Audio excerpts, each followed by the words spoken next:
They say the finance world runs on numbers. That's only half true. It really runs on power and how far people will go to get it. When I first joined Harrington & Co. Financial Group in New York, I thought I was chasing dreams. A girl from Atlanta with an MBA, an apartment the size of a closet, and an ambition that could swallow the city whole. I was 28, sharp, focused, and ready to prove I could make it in a world that treated women like temporary guests. Every morning I walked into that glass tower on Madison Avenue, clutching my latte and confidence like armor. The trading floor buzzed like electricity, phones ringing, keyboards clacking, traders shouting numbers that sounded like coded secrets. I belonged there. At least I thought I did. Then came Andrew. Andrew Collins, the kind of man the finance world worships. Mid-40s, tall, tailored suits that screamed old money and a voice smooth enough to make lies sound like compliments. He was the head of operations. Everyone wanted to impress him. Promotions, bonuses, client meetings, they all ran through Andrew. He noticed me early, too early. The first time he spoke to me, I was working late. It was 8:45 p.m., the cleaning crew had started vacuuming, and I was still finalizing a portfolio report. I remember looking up to see his reflection in the glass wall. "You're still here?" he asked, leaning against the doorframe like a man inspecting his property. "Yes, sir," I said without looking up. "Quarter-in numbers don't wait for morning." He chuckled. "That's what I like, dedication. Most of your peers can't spell it." He stepped closer. "You know, Tina, I see a lot of myself in you. You're sharp, strategic, and beautiful." That last word lingered like cigarette smoke. I smiled politely and packed my laptop. I didn't want to start anything, not that night, not ever. But that was the beginning. Over the next few weeks, Andrew found reasons to mentor me. He'd stop by my desk with his coffee, comment on my perfume, and ask about my weekend plans in a tone that sounded innocent until it was. At first I brushed it off. I had goals, not time for office politics. But soon the compliments became offers. "Dinner with me could open doors for you, Tina," he said one evening as we rode the elevator down together. "You've got potential, and I can help you reach higher. All I'm asking is a little loyalty." I laughed lightly. "I'm already loyal to my work." He smiled, but there was steel under it. "Don't be naive. Hard work doesn't win in this world, relationships do." I didn't answer, but in my silence he must have heard rejection. Because that was when everything began to change. The next quarter, my projects started disappearing. The accounts I'd spent months building were suddenly reassigned. My client meetings got cancelled by mistake. Reports I didn't even write were sent back with red ink and notes that said unacceptable. Andrew's smile stayed in place, but the knife was already twisting. I remember standing outside his office one morning, holding a report he'd sabotaged by altering key figures behind my back. When I confronted him, he leaned back in his chair, hands folded behind his head, eyes smug. "Relax, Tina," he said. "You're taking this too personally. It's just business." "It's my reputation," I said, keeping my voice steady. "You changed the numbers, that's not a mistake." He tilted his head. "You know, you'd have a lot less stress if you learned how to cooperate." That was his word, cooperate. I'd later realize it meant obey. When I finally said no, truly, firmly, it was in his office late one Friday evening. He'd called me in under the pretense of discussing client strategy. The blinds were drawn, and the room smelled of his cologne. He closed the door behind me and said, "You've been cold lately. You and we could make this place ours if we wanted to." I looked him in the eye and said, "I don't mix work with that kind of thing, ever." He smirked. "Don't make this harder than it has to be." "It's already hard enough working for someone who thinks power is a toy," I said. Something flickered in his eyes then, something dark. "Be careful, Tina. I can make your life very uncomfortable." I walked out. My hands were shaking, but my dignity stayed intact. 2 weeks later, my performance review was scheduled. The meeting lasted 6 minutes. HR sat stiffly beside Andrew as he read out a list of issues with my performance. Missed targets, poor communication, client dissatisfaction, all fabricated. When I tried to speak, the HR rep just looked at me with pity, like someone who already knew the verdict. By Monday, my access card was deactivated, my inbox gone, my career erased in an instant. They handed me a white envelope, termination effective immediately. I walked out carrying a cardboard box, my coffee mug, a framed photo of my mom, a half-dead desk plant. No goodbyes, just whispers and side glances. I spent the next 3 nights in my apartment replaying every moment, every red flag I had ignored. The humiliation burned hotter than grief. I thought of calling a lawyer, but Andrew had power, and his kind of power doesn't lose to truth. Or so I thought. On the 4th morning, I woke up to an email. It was from my father. We hadn't spoken much since I moved to New York. My father, Charles Montgomery, wasn't just a man, he was a legend.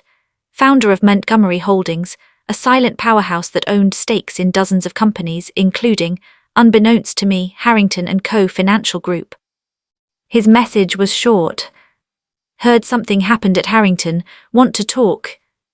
That line changed everything. When I told him the story over video call, his face stayed calm, but I saw his jaw tighten. Did he touch you? He asked quietly. No, I said, but he tried to destroy me when I refused him. He nodded slowly. And you want revenge? I hesitated. No, I want justice. I want him to understand that some things you can't buy or bully your way into. A faint smile crossed his lips. Then we'll do this your way. I didn't understand what he meant, not yet. For the next few days I began collecting everything. Emails, text messages, call logs, every subtle threat, every manipulated report. I reached out to colleagues who had also been targeted but never spoke up. Slowly a pattern emerged. Andrew had done this before. 2 women had quit quietly. 1 had transferred to another branch. He was untouchable. Until now. I didn't plan to expose him with anger. I wanted precision. I wanted to play his game better than he ever could. What I didn't know then was that my father had already begun his own quiet moves, buying shares through subsidiaries, calling in favors from board members who owed him their success. But he didn't tell me that. Not yet. A week later, I got a call from an unfamiliar number. Miss Montgomery, a voice said, this is Daniel Reed from the board of Harrington & Co. We'd like to invite you to a private meeting regarding an internal review. I almost dropped my phone. Internal review. Yes, please bring any documentation you have concerning Mr. Collins. It was happening. I could feel the gears of something much bigger turning, slow, deliberate, unstoppable. The day of the meeting, I walked into the same glass building that had thrown me out. My badge no longer worked, but security let me in after confirming my appointment. The lobby felt smaller now, the whispers were louder. When the elevator doors opened to the top floor, I saw faces, serious, polished, powerful. And at the head of the table, my father. I froze. He was supposed to be in London. He turned to me with a calm smile. Tina, glad you could make it. Andrew looked like he'd seen a ghost. Mr. Montgomery, you're the majority shareholder of this firm, my father said smoothly. Surprise. Andrew's face drained of colour. I sat down, my heart pounding so hard I could hear it in my ears. That was the moment I realised. He thought he owned the company. But I owned my story. And this was just the beginning. When you've been broken publicly, the hardest thing isn't the humiliation, it's learning to stand again without anger becoming your only reason to move. Sitting in that boardroom beside my father, I realised something. I didn't want to destroy Andrew. I wanted to redefine the rules he'd built his power on. That day was the first time I truly understood the kind of influence my father wielded. He wasn't loud, he didn't threaten. He simply spoke and people listened. When the meeting began, the air in the room tightened like a drawn bowstring. Andrew tried to smile, but his confidence cracked at the edges. Mr. Collins, one board member began, we've received several internal complaints and documentation regarding your conduct toward staff members, including Miss Tina Montgomery. He turned toward me, eyes wide. Montgomery, he repeated, disbelief dripping from his voice. You're... Yes, I said quietly. My father is Charles Montgomery, and yes, I used my mother's surname here. I wanted to earn my way without his shadow. The silence that followed was thick enough to drown in. Andrew looked around, desperate for an ally but found none. They didn't fire him that day. Corporate wars never happen in one battle. They unfold in whispers, paperwork and meetings that aren't recorded. After the board adjourned, my father and I walked out together, the city glowing through the glass behind us. He spoke first. I could remove him tomorrow, but that's too easy, too forgettable. I frowned. You want him to stay. For now, he said, let him think he's safe. Power doesn't vanish in one blow, Tina. It collapses under its own weight. We'll make sure he feels it. His words didn't sound like revenge. They sounded like strategy. The following weeks were quiet, almost deceptively so. Andrew kept his position, but something in him had changed. He smiled more, the kind of smiles people wear when they know they're being watched. He became cautious, overly polite, even supportive. He sent me a message once, an apology dressed as diplomacy. Tina, I realize things went too far before. I hope we can put the past behind us. I didn't reply. Silence was sharper than any insult. But I wasn't idle. I went back to work, not at Harrington's main office, but at one of their subsidiaries where my father placed me for the transition. Officially, I was a consultant overseeing internal audits. In reality, I was collecting data, tracing the patterns of Andrew's influence through the firm's operations. What I found was worse than I imagined. Andrew wasn't just manipulative, he was corrupt. He'd been falsifying expense reports, creating ghost accounts to skim commissions, and approving risky investments that benefited his personal network. He'd used charm to distract and fear to silence. I gathered every thread: emails, spreadsheets, witness statements, even deleted chat logs recovered through IT compliance. Each piece was a small cut, and together they could bleed him out professionally, not violently. But evidence wasn't enough. I needed timing. One evening, as my father and I had dinner at his penthouse, overlooking the city lights, I asked him the question that had been haunting me. Dad, why are you letting me handle this? You could end this tomorrow. He smiled, setting down his wine. Because it's not my lesson to learn, it's yours. What lesson? That power means nothing if you can't control how you use it. I looked down at my glass, remembering the nights I'd cried myself to sleep, feeling helpless. Now the woman looking back at me in the reflection of the window wasn't helpless anymore. She was deliberate, measured, dangerous but kind. A week later, opportunity knocked, in the form of a quarterly investor meeting. Andrew was presenting the firm's financial performance to major shareholders. My father and I would both attend. I didn't know then that it would be the day everything turned. The morning of the meeting, I arrived early. The boardroom was polished to perfection: mahogany table, chrome fixtures, panoramic skyline view, the kind of room where people thought ethics were negotiable. Andrew strutted in like the king of Wall Street, flanked by his assistants. He greeted the board with charm that had fooled everyone for years. Good morning, everyone. Today I'll be walking you through our strong quarterly performance and upcoming projections. He clicked through his slides, charts, forecasts, fabricated numbers. I watched quietly, my hands folded, waiting. When he finished, the room filled with polite applause. Then my father spoke. Impressive presentation, Andrew, he said calmly. But before we conclude, I'd like to cross-check a few of those figures. My daughter Tina has been assisting with internal audits, and she's noticed a few inconsistencies. You could have heard a pin drop. Andrew blinked. Inconsistencies. Yes, I said, sliding a flash drive across the table. Expense accounts, offshore transfers and client kickbacks tied directly to your approval signature. His face turned pale. This is outrageous. It's verifiable, I interrupted. You can check the timestamps, the routing numbers and the internal correspondence. You used your assistant's email for authorization, but forgot the IP trace leads back to your own terminal. Murmurs erupted around the room. Board members exchanged looks. Someone whispered, "My God." Andrew's mask cracked completely. He stood, voice trembling between anger and panic. You're trying to destroy me. I met his eyes, calm and unflinching. No, Andrew, you destroyed yourself. I'm just showing everyone the receipts. The board voted unanimously to suspend him pending investigation. It should have felt like victory. But as I walked out of that room, I didn't feel triumphant, I felt free. For the first time in months, I could breathe without fear. The next few weeks moved fast. News of Andrew's suspension leaked quietly, then publicly. Financial journals ran the story. Top executive at Harrington and Co. under investigation for misconduct and fraud.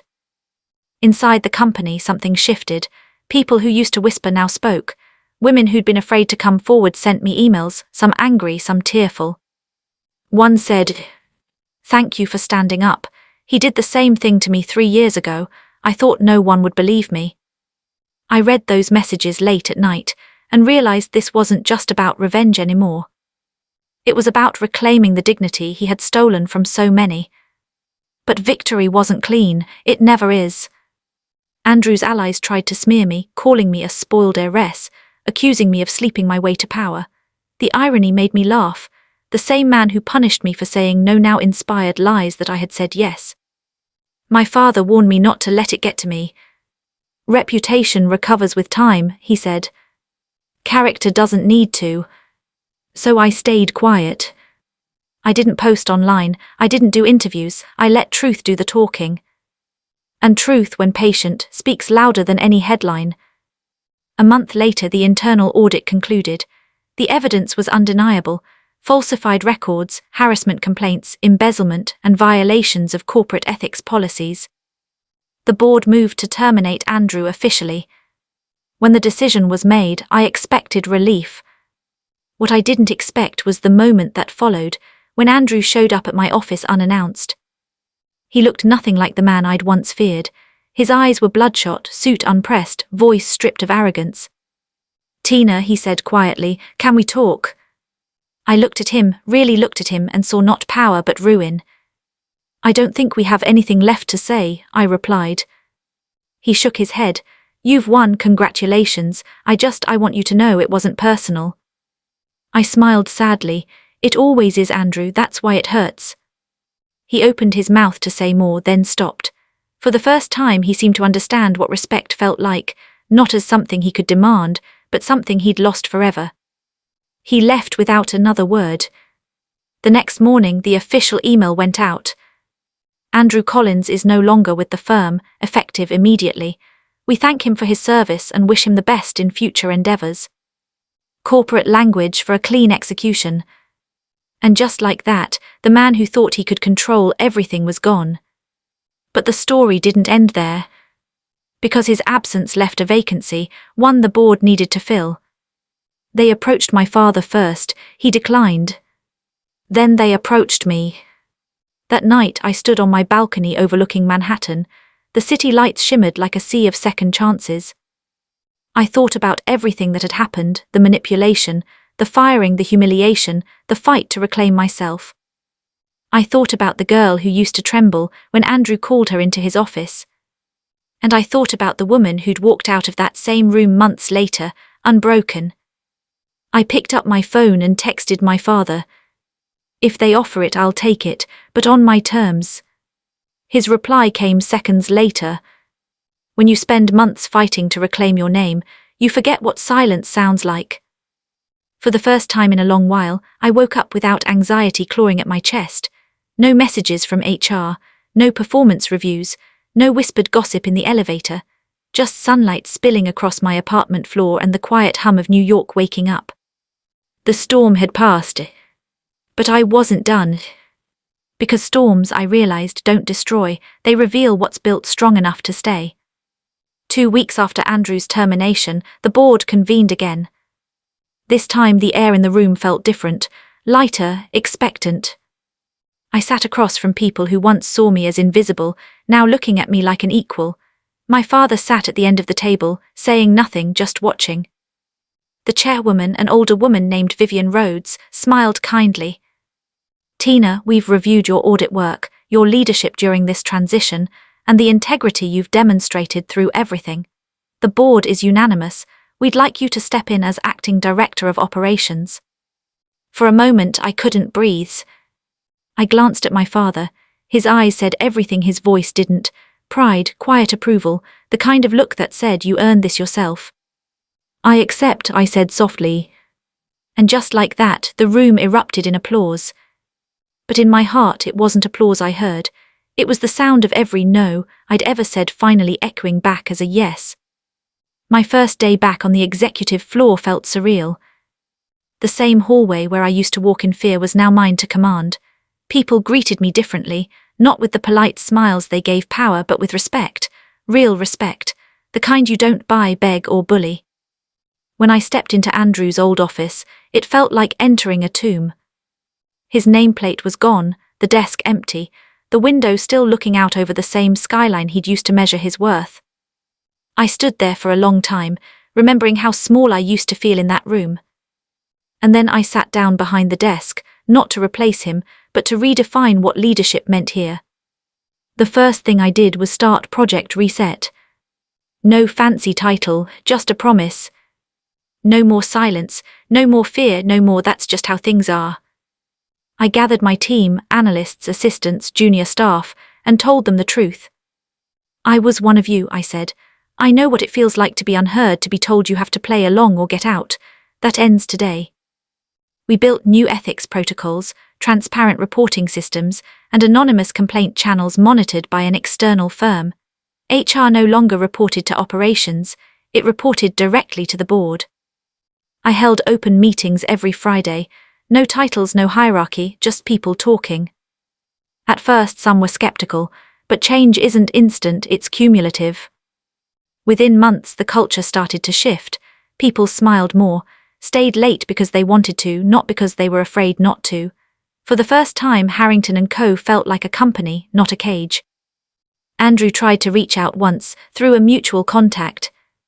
Apparently, he'd started consulting abroad, trying to rebuild his reputation. I didn't respond. Not because I wanted to punish him, but because some doors are meant to stay closed. Forgiveness, I learned, isn't letting someone back in. It's deciding they no longer get to take up space in your story. About 3 months later, I was invited to speak at a Women in Finance conference in Chicago. The topic, integrity in leadership. Standing on that stage under the bright white lights, I looked out at a crowd of young professionals, women who were just like I'd been, hungry, hopeful, and unaware of the games waiting to test them. I took a breath and told them my story. Not the names, not the company, just the truth. About how ambition can be twisted into leverage, how silence can feel safer than truth, and how saying no can cost you everything, until it gives it all back. The room was silent, then applause, real thunderous applause that shook the walls. I smiled through tears I didn't expect to shed. When I returned to New York, I found an envelope on my desk. No sender, no label, just a single note inside. You changed this place, don't stop. It wasn't signed, but I didn't need a name. It could have been anyone, a junior associate, an intern, maybe someone still too scared to speak out loud. And that was enough. Because that's what revenge should do, not break others, but heal the ground they poisoned. A year later, I was officially appointed Director of Operations. My father retired from the board, handing over his shares to a trust that funded mentorship programs for women in finance. He said he wanted to invest in quieter revolutions. At the company's annual gala, he pulled me aside and said, "You know, I used to think success was about control. You've proven it's about courage." I hugged him. For once we didn't need words. Sometimes, late at night, I still think about the girl who carried that cardboard box out of this building, the one who'd been humiliated and fired for saying no. If I could go back and speak to her, I'd tell her this. You were never small, you were just standing in the wrong shadow. Now, when new employees join the firm, I make it a point to meet them personally during orientation. I tell them the same thing I wrote on the note I left years ago on my old desk. No is an answer, respect is a requirement. One evening, as I was leaving the office, I stopped by the large glass window overlooking Manhattan. The city was bathed in gold and silver, every light a story of ambition, mistakes, and redemption. I thought about the long road that had brought me here, from fear to fire to freedom. And I realized something profound. Revenge had never been the goal, justice had. Because true power isn't about who can destroy the fastest. It's about who can rebuild what was broken without losing their soul in the process. The elevator doors closed behind me, my reflection shimmering in the mirrored walls. I smiled, not the tight, polite smile of survival, but the calm one of someone who finally knows who she is. Tina Montgomery. Director of Operations. Daughter, fighter, healer. The woman who turned a no into an empire of integrity. And that's how my story ends, not with vengeance, not with chaos, but with peace. Because sometimes the greatest revenge is not to fight harder. It's to rise higher,